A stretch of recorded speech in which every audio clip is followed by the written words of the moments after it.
Gagawa tayo ng flavored milk. Meron tayong strawberry flavor, mango, melon, ube, buko, Milo, and coffee. Para sa strawberry milk natin, meron tayong evaporated milk, condensed milk, strawberry powder juice, powdered milk, and strawberry gulaman. Kalahati lang ng sachet ng gulaman ang gagamitin natin. Para naman sa melon flavor, same, meron tayong evaporated milk, condensed milk, melon powder juice, powdered milk, and orange gulaman. Ang orange gulaman natin ay unflavored.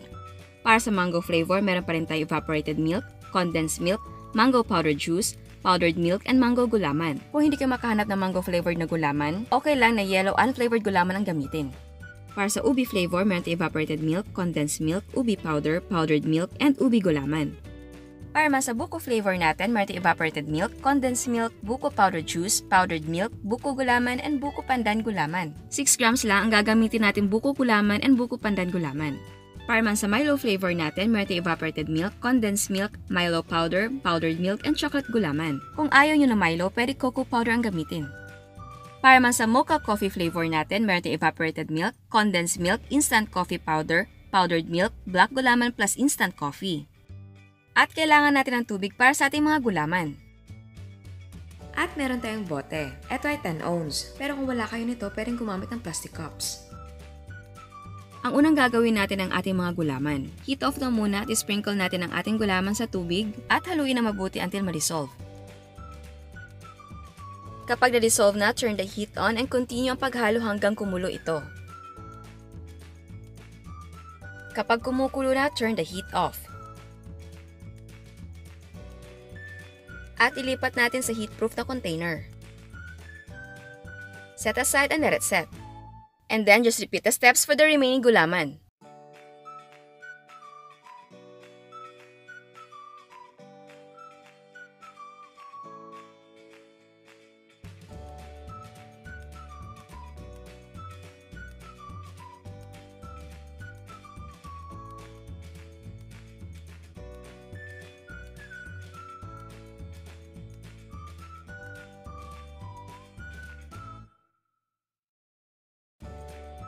Para naman sa black gulaman, lagyan natin ng coffee powder.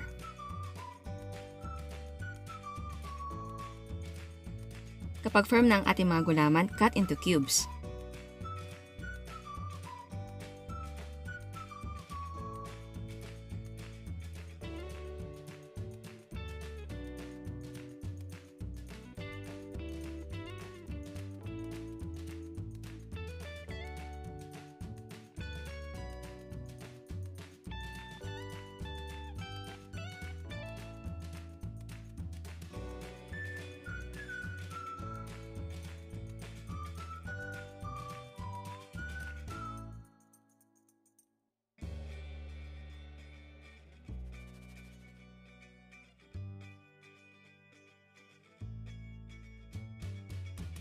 Ito naman ay optional lang, isi-shred ko ang ating buko gulaman. Sa paggawa ng strawberry milk, i-combine natin sa malaking bowl ang ating evaporated milk, condensed milk, powdered milk, and strawberry powder juice. Kung wala kayong malaking bowl, pwedeng gumamit ng malaking stainless pot gaya ng gamit ko.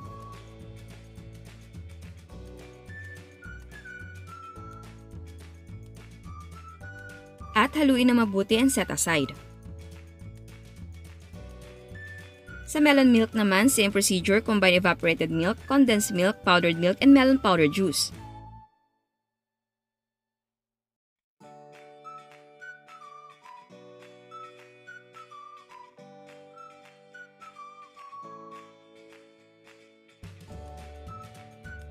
Mix well.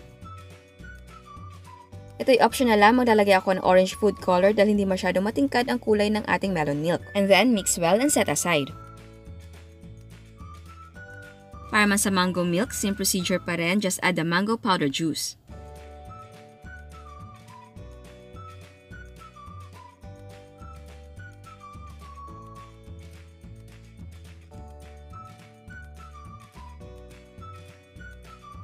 Haluin na mabuti and set aside. Para man sa mocha or coffee milk natin, same procedure, just add the instant coffee powder.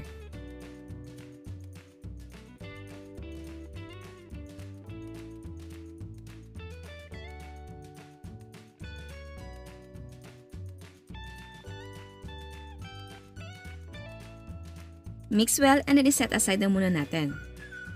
Para naman sa Milo Milk, same procedure again, just add the Milo powder.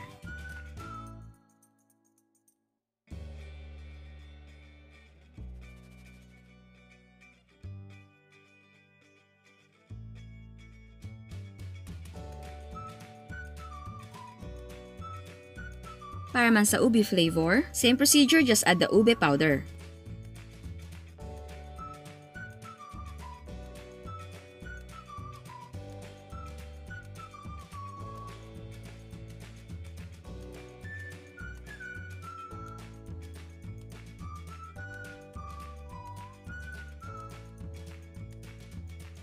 At dahil hindi matingkad ang kulay, maglalagay tayo ng white food color.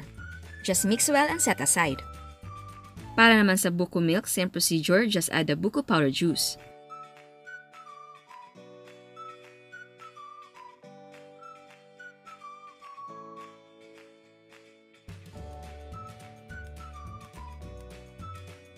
Haluin na mabuti at ilalagay na natin sa mga bottles. Para sa strawberry milk natin, maglagay tayo ng half cup ng ating strawberry gulaman sa ating bote.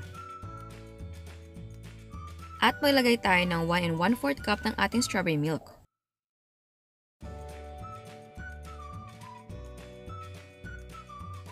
Tapos, takpan natin at i-chill natin. And then, just repeat the steps for the remaining flavored milk.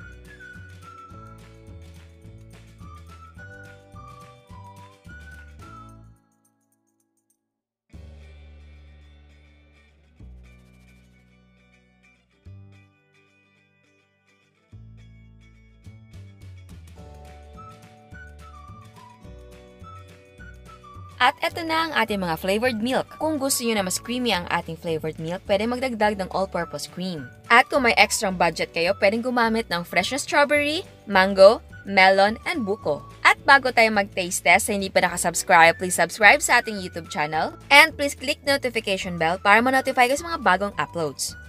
So ngayon, titikman natin. Unahin natin yung strawberry. Oops. Op.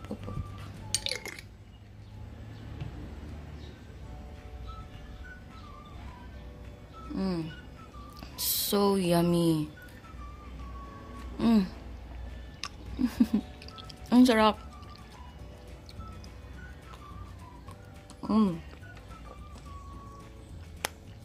Milky. Creamy. Creamy siya kahit walang all-purpose cream para sa akin. I think creamy kasi yung evaporated milk na gamit natin. Super. Ang sarap talaga niya. Milky strawberry talaga. Ang sarap, promise.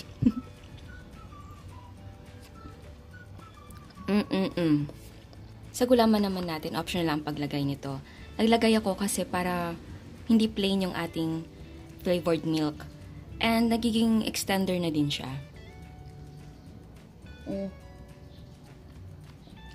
Ang sarap talaga niya. Milky. Yung strawberry flavor andun talaga. And ang bango niya. Super. Ngayon naman, tikman natin yung ating mango. Oops.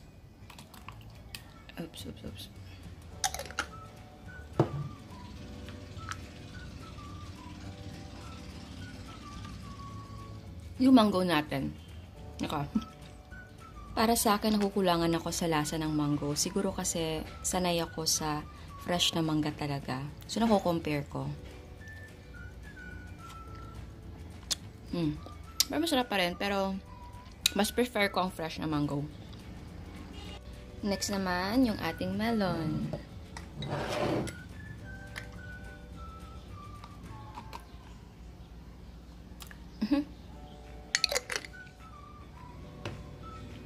Cheers. Ang sarap na melon natin.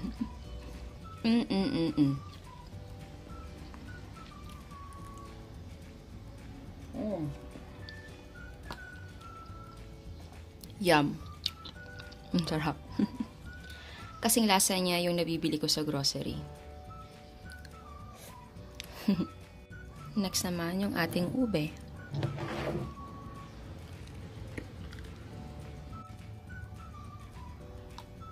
Oops. Nabubusog na ako.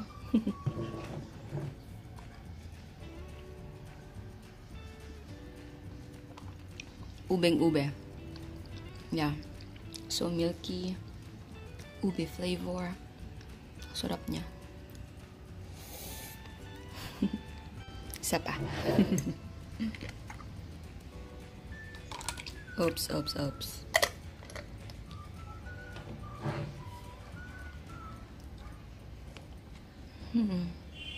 Yum. Sarap. Next, the buko.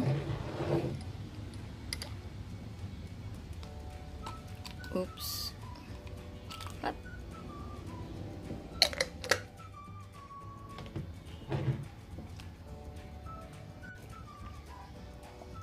Yum. I love it. Bukong-buko.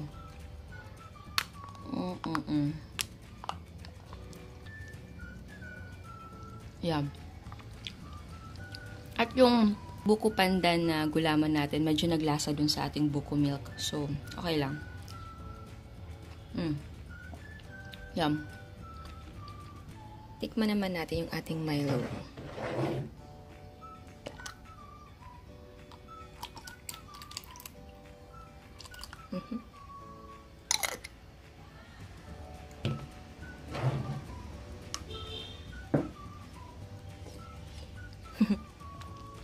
Siyempre, Milo na may gatas. Sarap.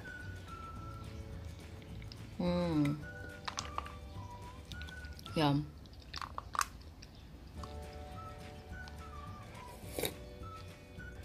Tikman naman natin ang ating mocha or coffee.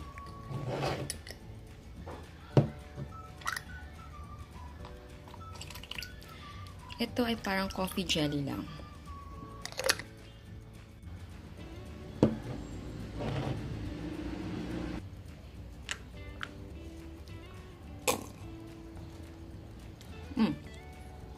So yeah, parang siyang coffee jelly.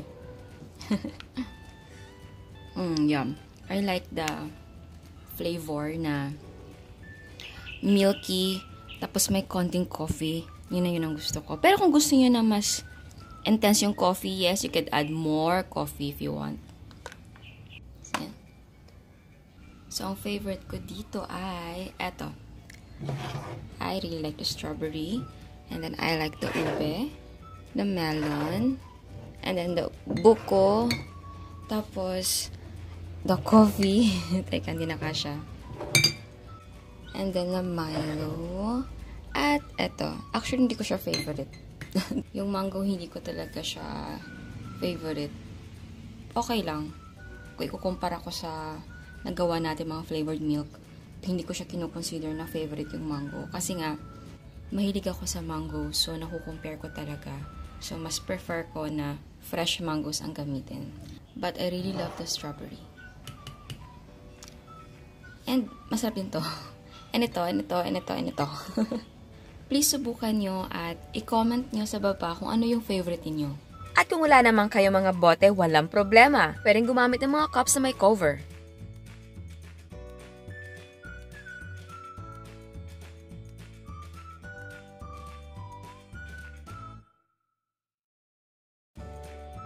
At pwedeng gumamit ng plastic cups.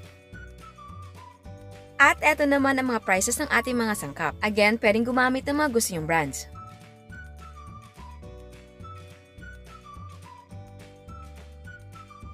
35 pieces ang magagawa mo kapag 3-ounce cup ang gagamitin. Ito naman ang cost per yield per cup. Pwede mo ibenta ng 10 pesos to 15 pesos. Kapag 10-ounce naman na bote ang gagamitin, 4 bottles ang magagawa. Ito naman ang selling price per bottle. Pwede mo ibenta ng 45 pesos to 50 pesos. Again, ang selling price ay magdidepende kung magkano mga presyo ng sangkap sa inyo. So ayan, sana gustuhan niyo ang recipe natin ngayon. At bago ako magpaalam, we have another dose of inspiration. Ito ang dream cake ni Miss Anna.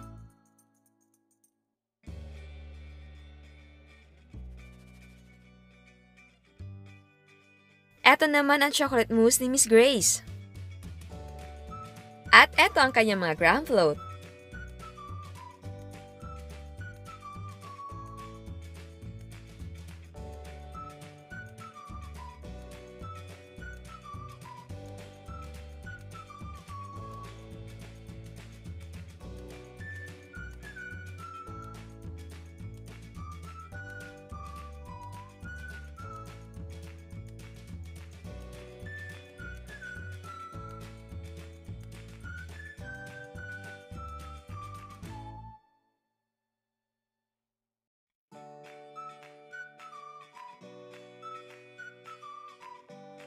Again, salamat sa suporta at salamat sa pagpapadala ng mga photos. Yung ibang mga photos ilalagay ko sa next recipe video natin. At sa hindi pa nakasubscribe, please subscribe sa ating YouTube channel. And please click notification bell para ma-notify ka sa mga bagong uploads. And please don't forget to like our Facebook page and follow us on Instagram. Thank you!